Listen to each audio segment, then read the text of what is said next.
I'll be introducing our next plenary, and with such a rich background in the field of languages and education, introducing our next plenary speaker is not an easy task. He's a Director of Learning and Teaching in the School of Education at the University of Sheffield. He's authored and edited numerous publications in the areas of learner autonomy, multilingualism, and teacher development. He's founder-editor of the International Journal of Innovation in Language Learning and Teaching. He's former president of the UK Association for Language Learning and current president of the FIPLV, the World Federation of Language Teacher Associations. Right. I've done workshops for this, it's nerve-wracking. Right, so in 2010, he became Chevalier de Palme Académique, an honor awarded by the French government, and most recently has also been awarded the prestigious Senate Award for Sustained Excellence in Teaching by the University of Sheffield. These are just some of his credentials. Ladies and gentlemen, without further ado, Dr. Terry Lamb.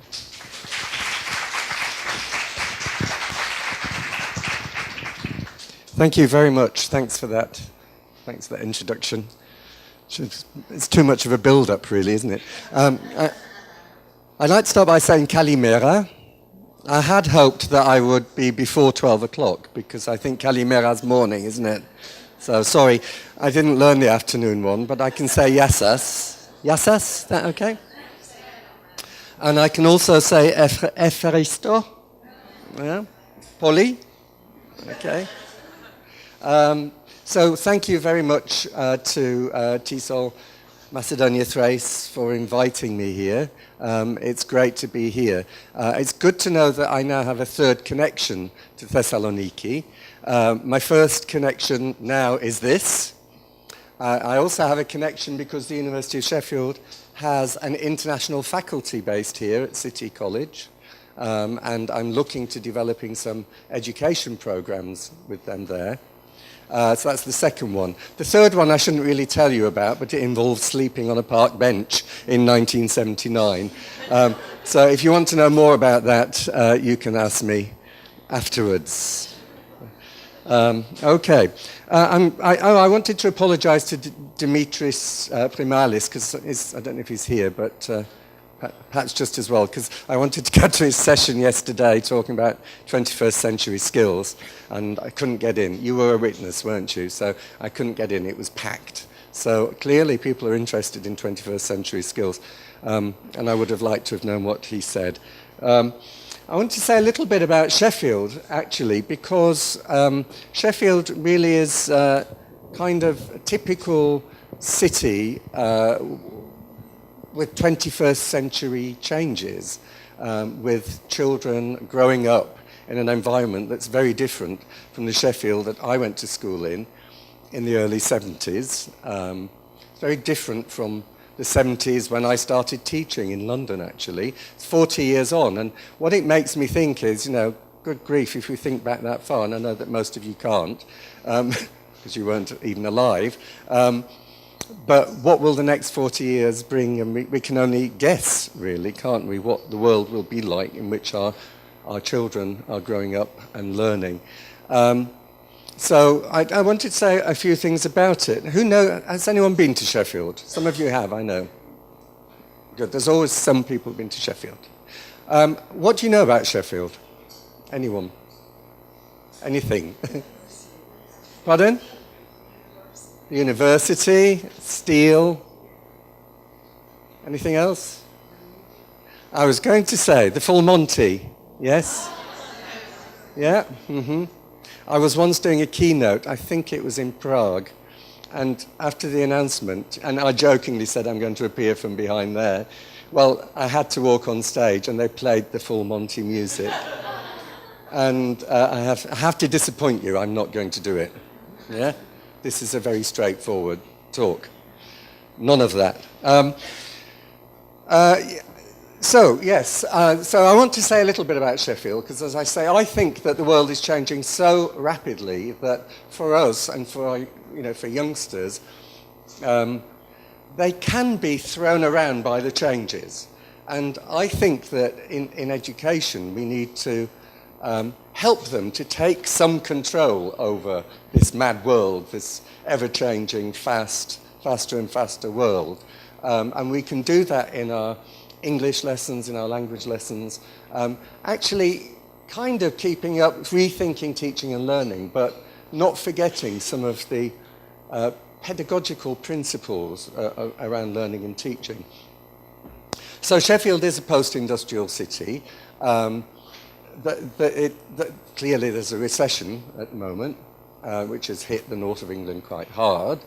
But prior to that, and still, there are, instead of lots of people being employed in the steel industry or in the mines, there's of course the service industries, the cultural industries, the sports industries, all of these kinds of jobs, really. There's new kinds of jobs all the time, the digital industries.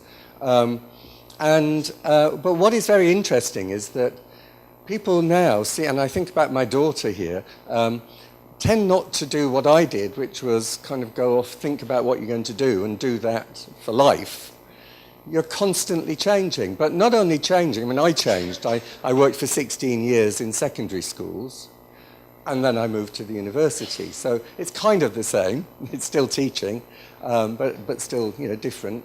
My daughter did her degree in dance, and she got a job, a full-time job in the theatre, doing kind of theatre management stuff.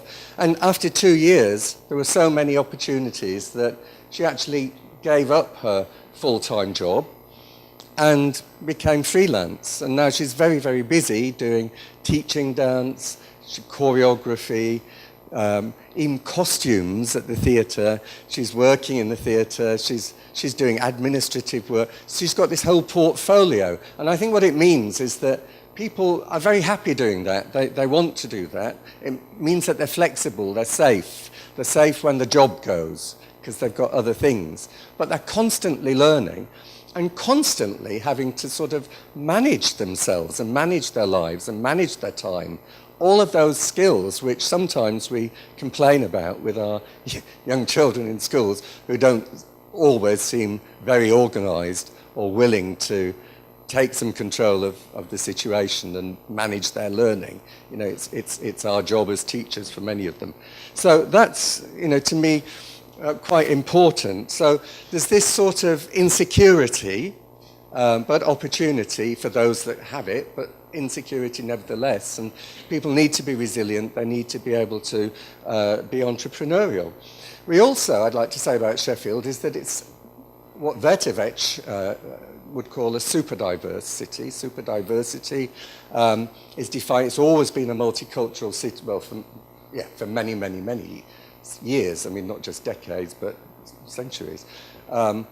So, well-established Pakistani communities, for example, speaking Punjabi, Urdu, well-established Somali, Afro-Caribbean communities.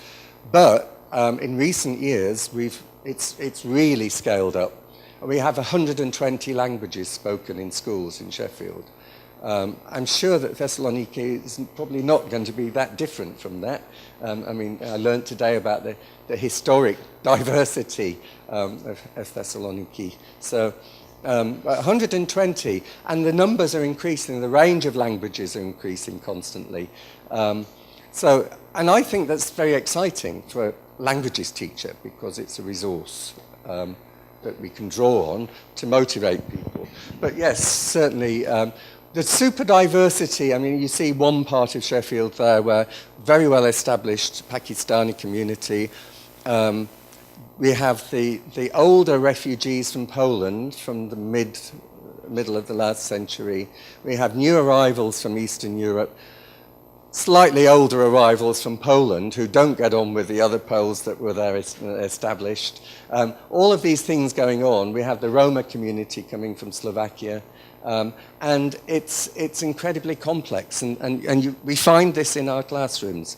I read somewhere on the BBC website that in the world, it was 2009, 1 in 35 people are international migrants in the world, and if you put them all together, it would be the world's 5th largest country. So, diversity. What does that mean? I mean, people have to learn to enjoy that, intercultural communications, to collaborate with people who have very different backgrounds.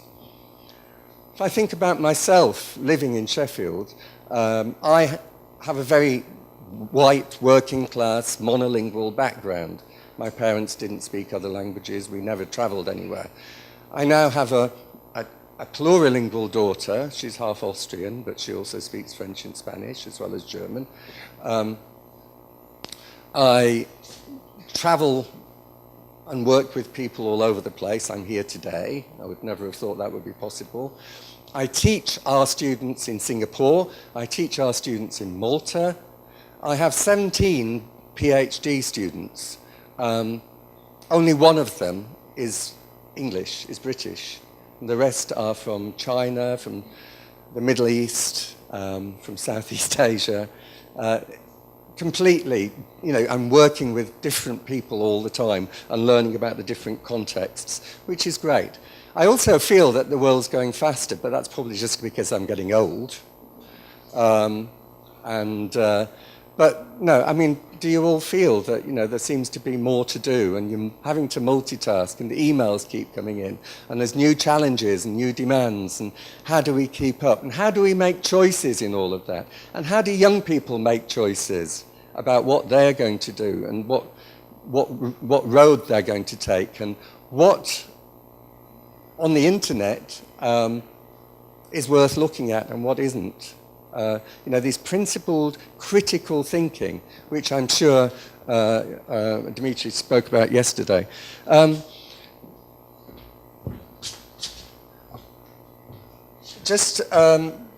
Thinking about all of that, so what knowledge and skills and attitudes do our children need to have today? I mean, I put 21st century, but we're quite a way into the 21st century now, aren't we?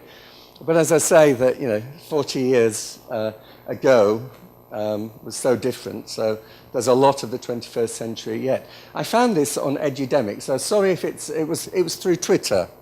So here we are again. I mean, how we can learn through the technologies that we have at our disposal. And it came from Edudemic, which is actually, I don't know if you know that, but it's in Massachusetts, Cambridge, Massachusetts, probably some attachment to Harvard, but it's really about technologists and educationalists working together. Yeah? And skills and attributes of today's learner. And I particularly liked it because, as I say, I teach in Singapore, and in Singapore they're very interested in innovation in pedagogy, in 21st century learners, and so I had to develop a module around that. And here we have our super pupe. I just made that name up, actually. I think it's Supergirl. Super pupe. I was trying to think, what could we call her? Super pupe. Do you feel that your learners have all of those capacities? Can you read them for a start? That would be a start. Yeah. Do they show initiative, critical thinking, effective communication, adaptability, resilience, empathy, self-regulation? I mean, I would say that, see, what's very interesting is, although our youngsters are growing up in a very different world, a globalized world, actually they're quite conservative in some aspects. They still want the teacher to do it, don't they? So it's interesting. And given that what we've said about the need for constant change and constant learning, lifelong learning, and I talked about lifelong language learning because everyone needs English, but English alone isn't enough now. People need more languages for various reasons.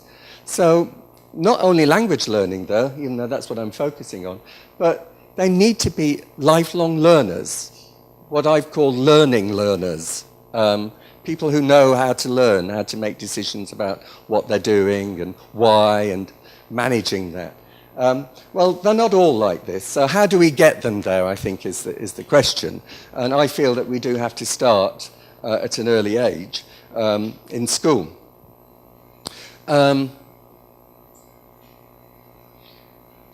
new technologies, brilliant, but we have to also make sure that we use them in a kind of, we think about the learning and teaching, and we've heard about this at this conference already. But here we have something that actually I only found yesterday, again on Twitter. At the last few days, there was another member of FIPLV, which is the federation that I'm president of, the International Federation of Language Teacher Associations. And the Ontario Modern Language Teacher Association in Canada had their conference whilst we were here. So I've been tweeting here, sharing this, and they've been tweeting, and I've been retweeting that. But one of the things I found was this, about what you want kids to do with technology. And this particular Jacques Cool, which is such a great name, isn't it? It's a brilliant name.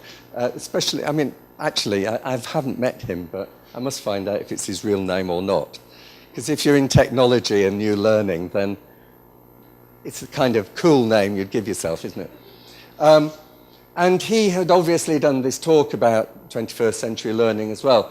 And he was talking about what do we want them to do with technology. Well, we can focus on the sort of the tool, on the tool and just using it, but we need to think about what we're going to do with it. What are the intended learning outcomes? So, you know, just starting a blog or just posting things or designing flip charts, okay, they need to learn it, but why? And on the right-hand side, it's much more about the learning outcomes, about being able to take action, being able to make a difference, that they're doing these things for a reason, not just because it's the latest fashion. So we need to think, I did a research project about 6 years ago on e-learning in universities, and what we saw was that the technology wasn't being exploited nearly as much as it could have been. So all of these universities were saying, well, it'll meet individual needs. But actually, when we looked at it, the learners had no choices, no control. The only choices they had was where they work, so they can work in the bathroom if they want to, when, and how long they spend on things. But in terms of what they were able to learn, there was really, you know, it wasn't as flexible as it really could be used. So, that's the wrong one, this is the wrong one. So I've said something really about this first point here, that we're working in very complex learning contexts. I want to say something about diversity in learning needs, and I've started to hint at some of that, partly drawing on my own experiences as a teacher. But I also want to sort of go back to a little bit of basics around how do we cater for individual needs. People, you know, if you've got so many different characters around, and sort of revisit something around assessment for learning. I argue that in assessment for learning, it's very important that the learners are able to know what their own strengths and weaknesses are, how to address those strengths and weaknesses, how to set targets, how to monitor their own learning. This is what assessment for learning is, not just for the teacher and what to plan next time, but how do we teach them to take that kind of control, which will set them up for this lifelong learning and help them to make decisions, choices, which make sense. So I want to say a little, just a few snippets really about just a few of my experiences. Classrooms in super diverse contexts. The last school I taught in, I said about the 120 languages in London, in Sheffield. In London, in the late 80s, there were 180 languages. There are now over 300 languages spoken in London schools. In the last school that I taught in, there were 40 languages spoken in that school. And interestingly, it was in North London, the largest groups were Greek speakers and Turkish speakers. So I also feel a bit at home as well, because I'm used to being surrounded by people speaking Greek all the time. And actually, I introduced Greek and Turkish onto the curriculum for everyone. So everyone even if they were monolingual English speakers, learned some French, German, Greek and Turkish and could then choose which one they wanted to. So I was believing in choice at that point already. They opted, and a lot of them opted to do Greek, even if they didn't have a Greek background. When I asked them why, they said, well, what's France got to do with us? You know, I never go to France, I never go to Germany, but, you know, we hear Greek all the time in the streets, and we see it in the shops and our friends, and we can practice it. And it was great. Lots of those then carried on to learn French or German as a second foreign language, unheard of in that school. For those monolinguals anyway. So yeah, very, very diverse. And of course I was teaching French and there would be children there who spoke French at home. What do you do? How do you cater? There were children that didn't have any English. There were children who had languages that were in a completely different script. I mean, like Greek, but also Urdu. There were people, Zulu speakers. I mean, all sorts of speakers of different languages, some close to English, some close to French, some very distant. So that was a very diverse context, and I learned an awful lot. That's where I first started to get interested in autonomy, because I found that it was quite hard standing just there at the front and doing a lesson. I couldn't concentrate. I mean, I know it's ironic, because that's what I'm doing now, talking about autonomy to people for an hour. Sorry. I always feel a bit strange. But, you know, I learned lots of things. I also learned that in another school that how to cater for mixed ages. And Kieran showed us a photo of his class and the older learners. In one of the schools I worked in, the parents used to come and join the class. Because the adults wanted to learn some language too. And they weren't necessarily the class with their children in, so it wasn't that, oh great, there's another adult, you know. It was like another learner and another layer of complexity so you've got a class of 35 11-year-olds and, you know, 3 adults. So interesting how the world's developing. This last point really was because I also taught in heterogeneous contexts, mostly, which I really favour, actually. The last school, again, the classes at that point were getting quite large. There were 40, all ability classes, as we call them, including children with severe physical special needs, as well as all kinds of different, you know, there was a child with Down syndrome, all sorts of children, very diverse range of learners. But also in a school which, when I arrived, there was no willingness to learn languages at all. The pass rate at the age of 16 was 9% when I arrived. I'd been ahead of languages before, so I think that's why I got the job. I was supposed to turn it round.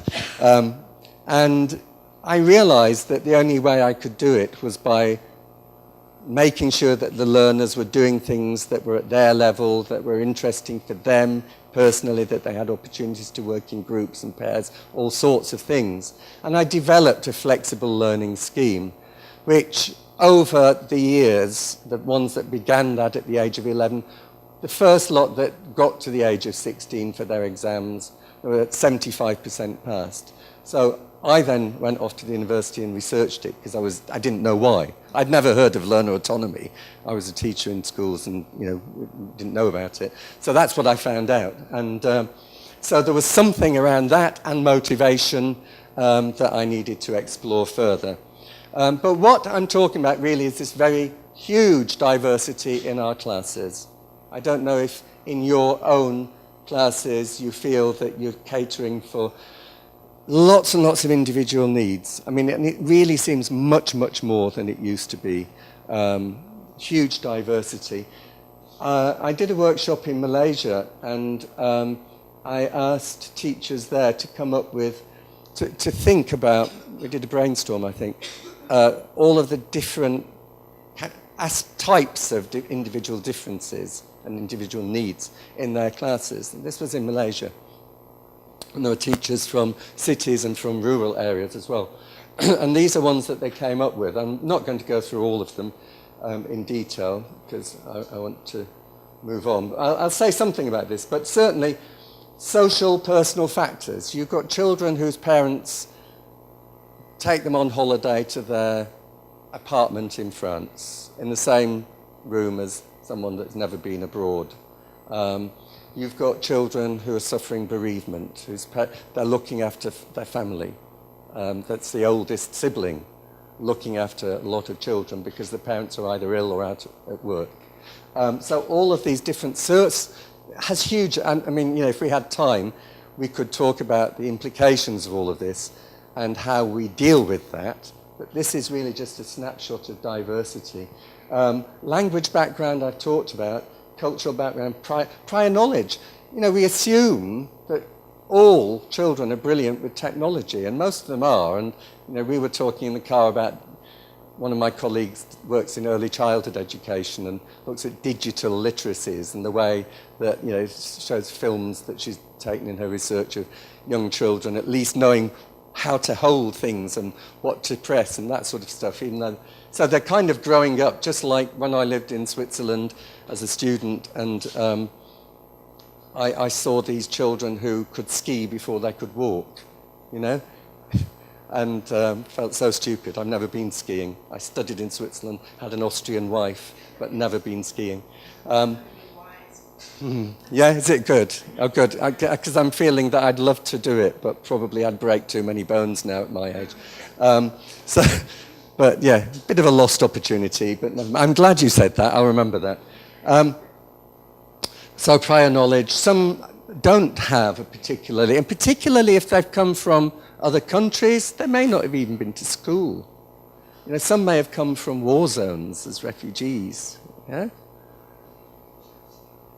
Capacity for independence I put on there because we know that some are more organised than others, etc.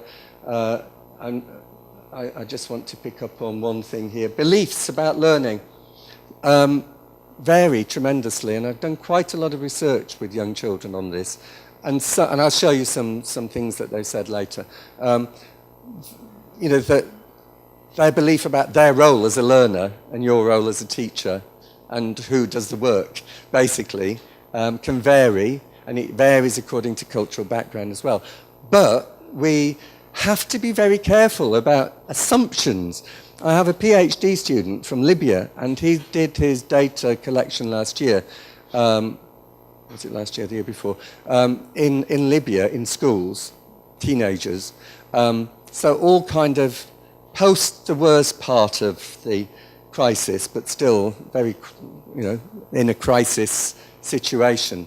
And what he found when he was talking to the students and talking to the teachers, they were both saying that they wanted the learners to have more opportunities, to take responsibility, to make choices, to learn in groups, to do all of these things. But neither of them believed that the others thought that. So the teachers said, well, we can't do it because our learners won't do it. And the learners were saying, well, we can't do it because the teacher doesn't know how to, or doesn't feel able to do it because, we've got our exams or whatever. But, so actually that was very interesting, that there are a few assumptions there about what the learners actually thought. And, so if that's happening there in Libya, where we would say it's very traditional, it's quite interesting.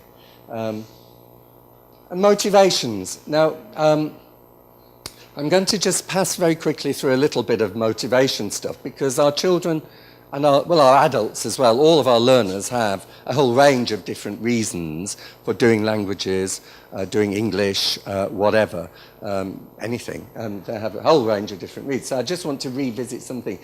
You know these terms, intrinsic, extrinsic motivation, yeah? So we will have children who just like it. I mean, one girl said, I just like the sound of French, and others that don't and say, well, I'm not going to get a job, so why do I need to bother? What's interesting is I did a lot of work on self-determination theory, which is really about how we develop intrinsic motivation. And there are three, some of you will probably know, three sort of fundamental needs of learners. One is to be competent. So in other words, if they're in a context where it's too hard, they're going to lose their motivation. If it's too easy, they're going to lose the motivation. Yeah? So competence is crucial to intrinsic motivation. Competence, and we've been talking about these individual needs. This is why I want to say a bit about differentiation in a minute. Yeah? Relatedness means two things. One is about they want the opportunity to relate to other people. Yeah? So it may be the people who are speaking the language that they're learning. It may be one another in the classroom. And they want to relate to the content. It needs to mean something to their lives. Otherwise, if it's another world, then why? And autonomy. They need to feel that they're in control of what they're doing. Yeah? So all of these things are actually fundamental. And what we're talking about here today in terms of autonomy, competence, relatedness.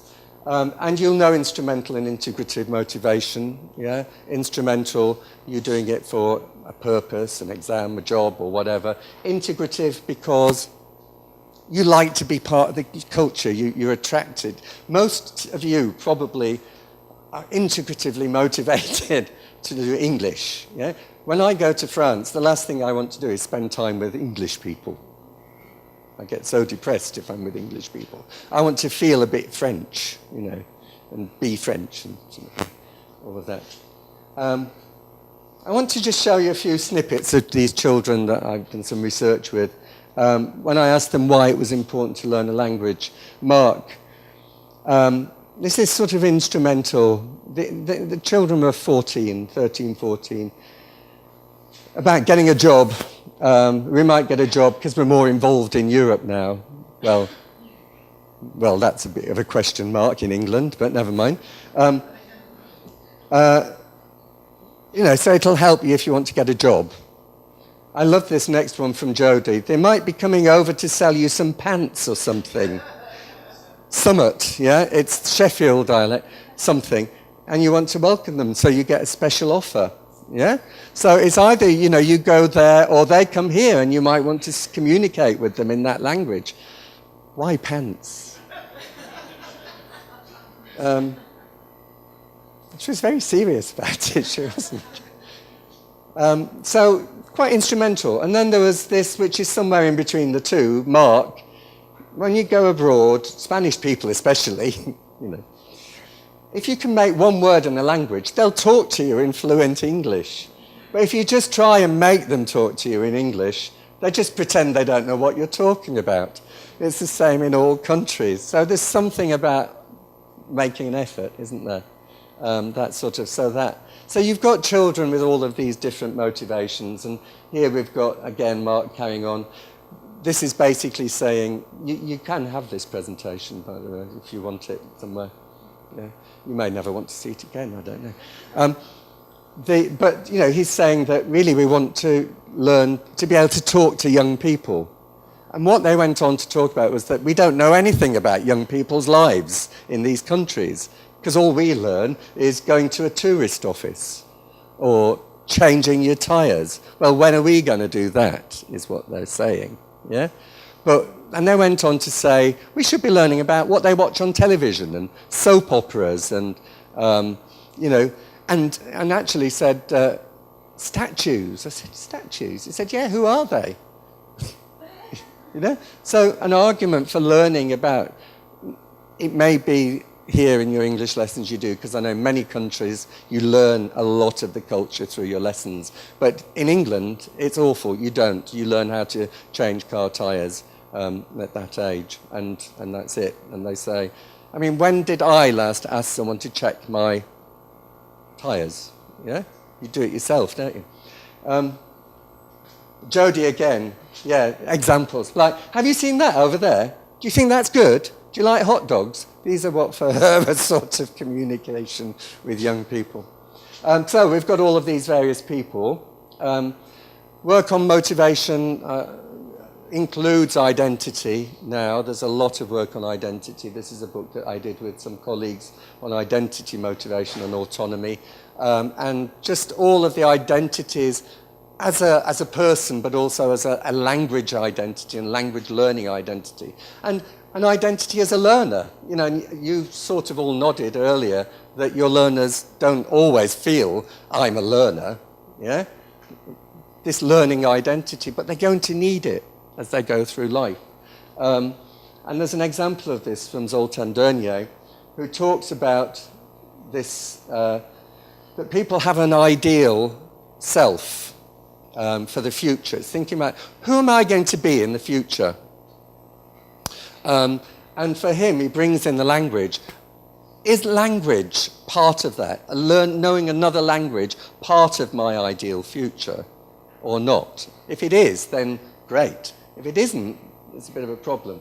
You've also got the ought to, so there's L2 self, so you feel that you ought to know a language, but it's a bit reluctant. So this first ideal L2 self is really what we would like.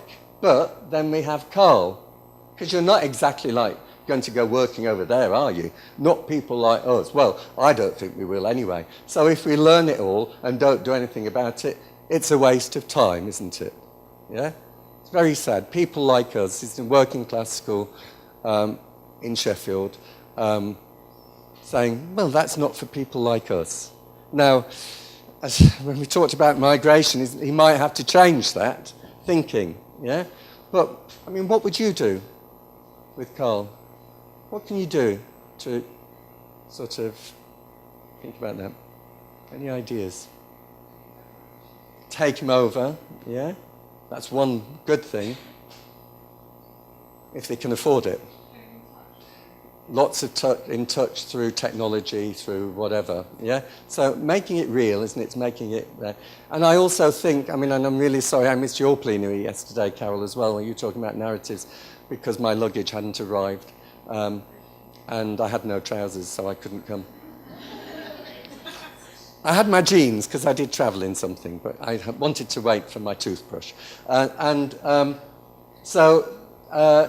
But I think stories, narratives, imagine, you know, sort of bringing in, exposing people to other ways of being and other lives is perhaps one way of breaking this down, but making it connect, making it real, putting them in touch, I think is very important.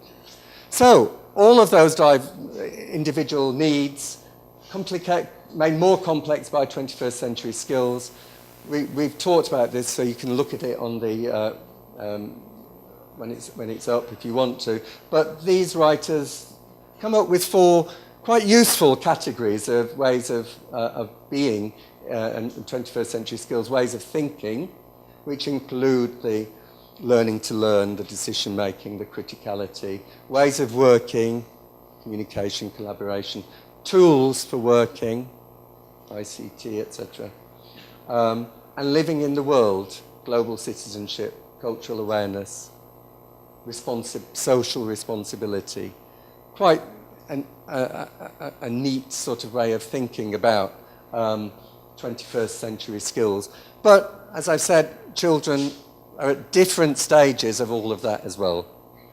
Adults are at different stages of all that. Whoever we're teaching, you know, we've got different skills.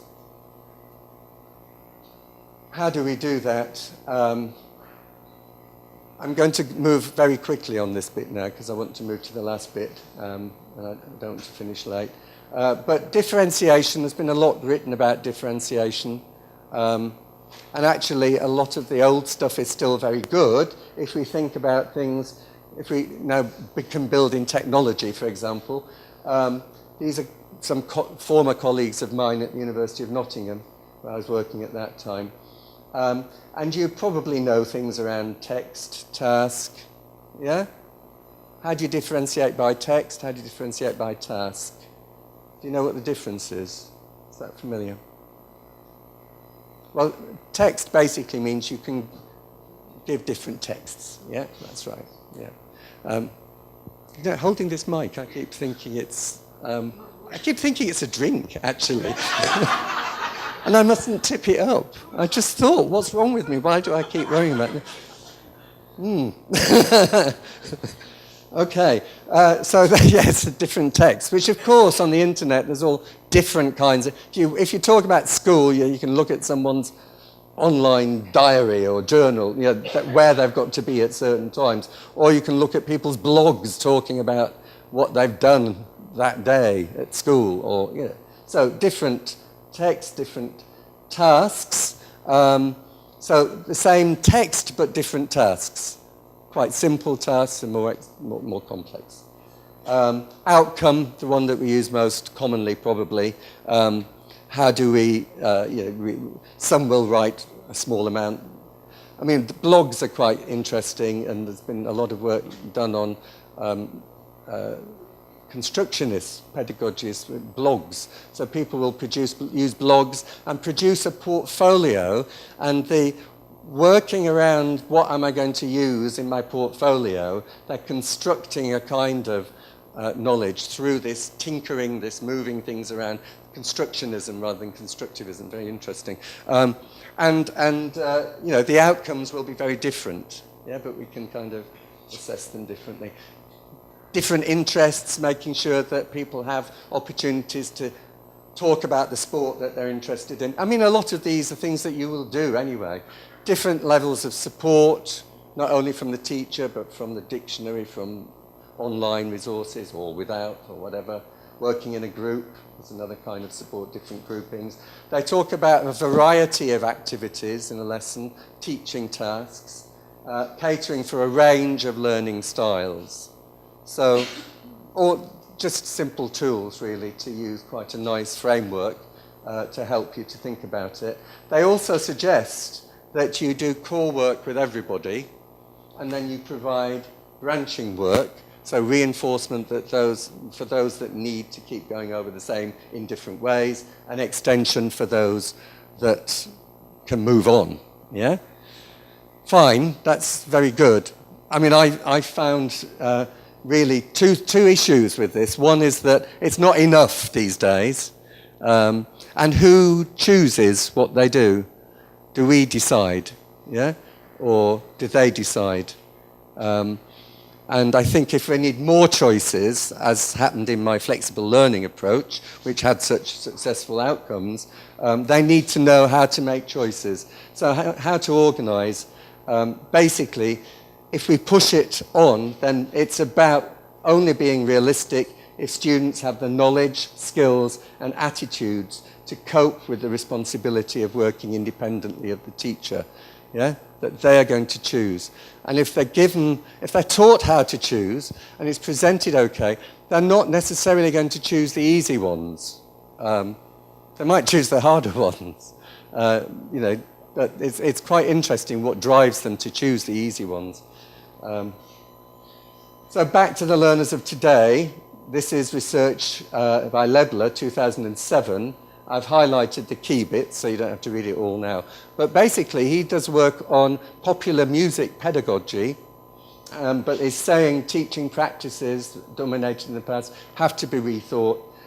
It's necessary for students to do much that has previously been teachers' business. It talks there about self-directed learning. Shift from content delivery to capacity building. This is the lifelong skills, learning skills. And goes on to say, but it can't be assumed that they're all prepared to take responsibility. This is the realism, isn't it? Can't do that with our learners. It's what we hear all the time. And they need guidance from teachers.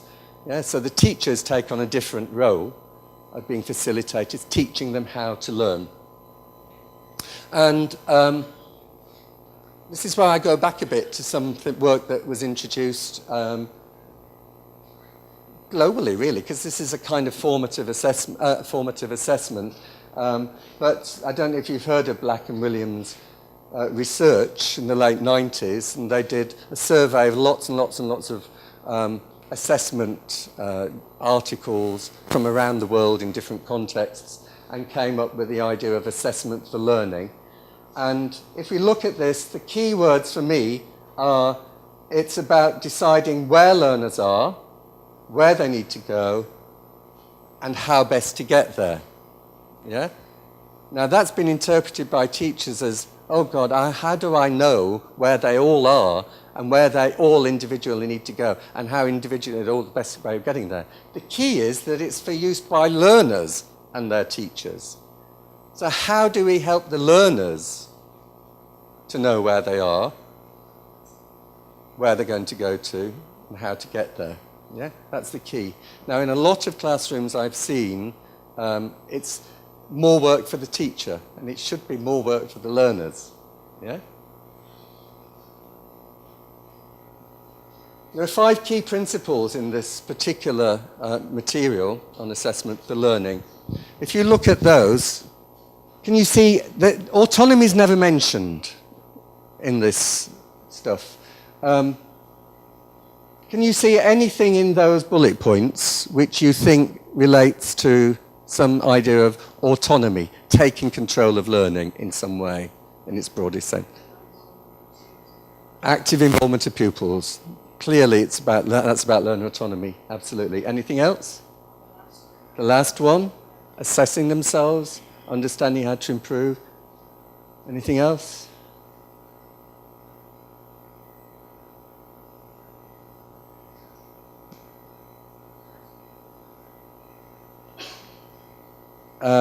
Yeah. I mean, I think if you had more time, you would think that actually most of these have something to do with it. Because effective feedback, what's effective feedback? Is it just telling them what they've got to do? Or is it asking them, isn't it? So your feedback is actually saying, so what do you think you did well? What do you think you did wrong here? Because if that way they're going to learn how to, themselves. So the effective feedback is important. That's about developing it. Characteristics of assessment for learning. This is a bit easier, I think. Links to autonomy there.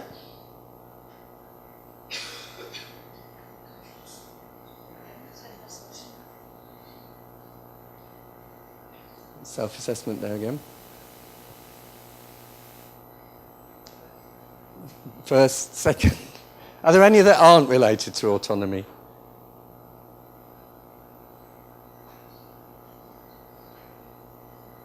Again, unless we think of feedback as telling them, then actually all of these are about autonomy. Yeah?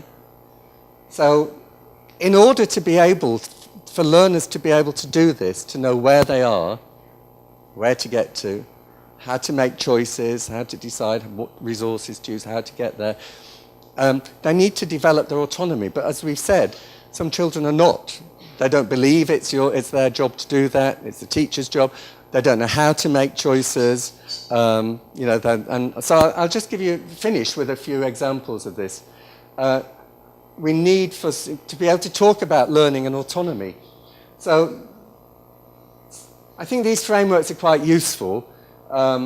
We can think of autonomy as self-management. We've talked about it already, really. It's planning what you're going to do, making choices. It's about monitoring your progress and whether you're doing it well or not, evaluating the way you've done it, self-assessment. These things are all as self-management process, deciding which resources to use. Self-regulation is knowing how to do all of that and all of the strategies that we bring to that in our learning. Because, there's no point a child learning something if as soon as they can't do it, they come up and ask you. So they've got to learn something about different strategies. Yeah? Metacognitive knowledge, known as the poor relative. So that's what I've done most of my research on, because I like poor relatives. It's the neglected one. Metacognitive knowledge. I don't know if it's something to do with my childhood. No, I wasn't neglected. Sorry, this is live streamed. My mum might be watching. Thank you. It's Happy Mother's Day in England, by the way.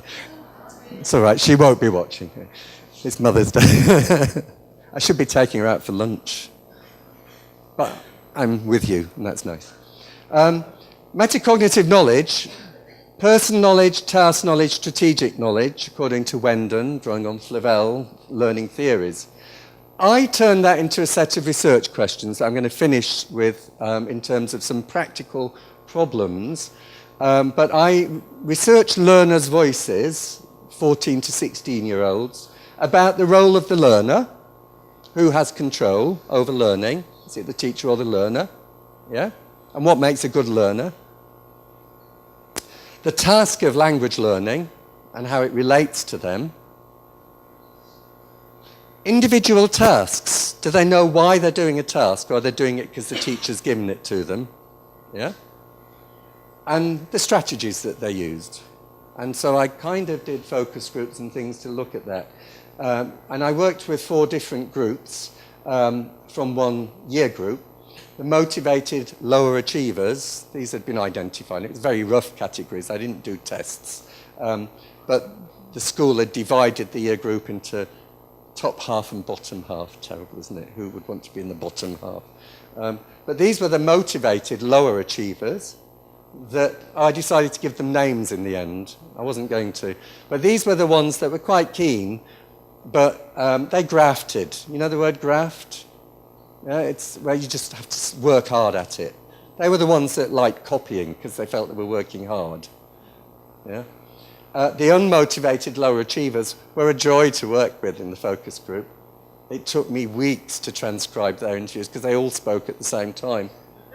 And I called them the angry victims. It was everybody's fault but their own. Motivated higher achievers thought they knew it all and did actually, in terms of what they needed to do, the sophisticates. And the unmotivated higher achievers, the frustrated. Yeah? Because they wanted to do well but didn't know how. These were in the same class as one another. These were in the same class as one another. They'd never spoken about learning before, and yet some of these things were key to their work. So I'm going to finish with 3 little scenarios, 3 problems. First problem related to person knowledge. I'm sure a lot of you can relate to this. The learner believes it's the teacher that I can't do anything about it. Yeah? There were some learners that clearly knew that the learner is somebody who wants to learn, who's going to put their mind, who can concentrate. Realistic, you want a bit of fun as well, but, you know, there's a recognition there that the learners themselves make a difference. Jimmy said you have to want to learn. If you don't want to learn, you just don't bother. Yeah? Angry victims, if they encouraged you more. What would be a good learner if they encouraged you more? It's immediately them, if they make it fun. Yeah? Or, well, it's a talent you're given, I think. I don't have it, so I'm sorry, I can't do anything about it. Yeah? So it's, where is it? Who is it that has responsibility? What do we do about that? Can we shift that? Can we challenge those beliefs? And again, there'd be a lot of things to think about here, but going back to the early 90s, Anita Wendon in New York wrote a lot about this and came up with ways, if you sat in a group and discussed, how can we get them to think differently? And this was about actually ending up having various inputs and thinking about what makes a good language learning, giving advice to friends, doing surveys about what people do to learn. All of those things can actually challenge this belief about it. It might be a longer term process, but you can do something. Can we offer opportunities to evaluate lessons? Do we have a plenary at the end? Not just to talk about what have you learnt today, but how did you learn it? What did you do to learn? Let's think about it. Could you have learnt differently? Yeah? Did different people learn in different ways? Share it with one another. Yeah? So you become partners in learning, that you're sharing the thinking around the learning, and you're using their ideas as well, because they have some very good ideas, as I found out in my research. I'm always amazed. And interestingly, when I read my PhD students' work, I see the students have got brilliant ideas, which are not just ridiculous. They are good ideas. And Mick's saying, yeah, they ask adults what they think, but they should ask us, because we have to do it. We've got things to say. Second problem, task knowledge. So they've got to improve in a certain way, but they don't know what kind of resource will help them. Some chose, for all kinds of positive reasons, as you can imagine, angry victims, didn't choose, if they had a choice of resources in a box, they'd just go and dip in and do it. Whereas others talked about all kinds of things, reasons for choosing tasks. They also chose easy tasks, yeah? But then when I dug around a little bit more, the school had a system of rewards, gold slips. And Carl said, I should pick hard ones because I'm quite clever, but I don't. I pick easy ones. And I said, don't you find that boring? No. Then you get more done, don't you? And they say, well done, Carl. Just keep on. Because he's done more. It's the quantity. Yeah? And there was another one which said, we get gold slips for every 3 pieces of work we do, we get a gold slip. So if I do easy work, I can do more and get more gold slips. Yeah? Interesting. So, it's the intrinsic, extrinsic motivation stuff again. We need to give them choices and opportunities to self-manage, but gradually. We have to give them a choice of 2 things and then build it up and explain why. Yeah? I started with just a choice of 2 things and then added a little bit more and more. Teach them how to plan, how to choose tasks. So we always have to explain why we're doing what we're doing. And again, this is good practice. This is what you will be doing. You may not realize it's linked to autonomy. That's the thing. And if you put all of these together, then you end up with something that's very powerful, because you know that it all adds up to learners becoming empowered. And I'll move on. And taking care that praise and rewards, that we're praising the right thing, that we're praising that they've chosen work at the right level, not too easy, not too hard. And then they'll be rewarded, not just how many they do. And finally, strategic knowledge. Need to learn vocabulary, but don't know how to get it into my head. The frustrated didn't know how to get it into their head. The sophisticates had loads. This is just a few examples through the interviews, and I gave them scenarios and asked them to give advice. Loads and loads of different strategies. I'm not working through them. It's just a snapshot of the kinds of strategies that they were able to talk about. The angry victims, what strategies do you think they had? Well, the strategies that came up with were, well, we could work. That was a strategy for them. At least one of them said, well, I work. I do my work. Or I revise. So not really very helpful in terms of strategies. And then I got a bit kind of desperate and said, well, okay, what could you do? And they said, well, we could do our homework. So not really any idea about strategies there at all. How do we do? So, we need to kind of help them to think about strategies, not teaching them 5 million strategies, but getting them to share the strategies that they use to learn and encouraging them to use others. If I set vocabulary to be learnt at home, I wouldn't just test the vocabulary. I mean, I would at first, but after many years I learnt that I would also say, so how did you learn it? And they'd all have different ways of doing it. And then I'd say, right, tonight, try somebody else's way. And then the next time I saw them, which worked best for you? And that's it, just thinking about how to do it. Because I didn't know how to do it as a child. So, to finish, look at this quote.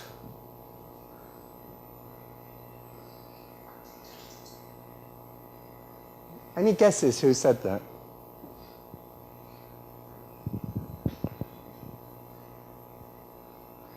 Think it out for yourself. Don't depend on others. If there's no one there, what do you do?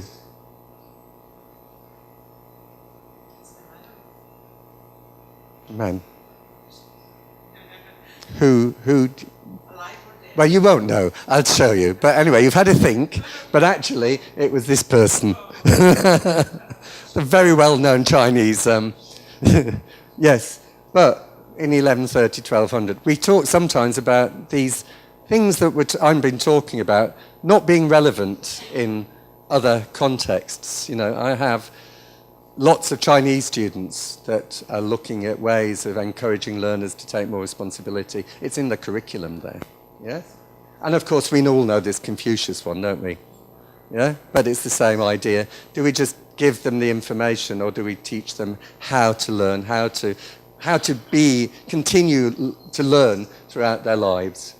And so we go back to her. I mean, there's no mention of digital literacies, no mention of languages, but you know, we won't have our students that are like this, but this is quite simple, quite old pedagogical techniques actually all mean something. So 21st century teaching and learning doesn't have to be something that is a complete different thing from what we've been doing. Yeah? And there is a risk sometimes that we forget the old stuff because there's this tool and there's that tool. Yeah? And actually, we are all doing these things already. And we can do them better with technology. Yeah? So that's where I want to finish, really, and I hope that's okay. Okay, stop, follow. Thank you very much. Thanks. The references are on there as well, by the way. Thank you very much.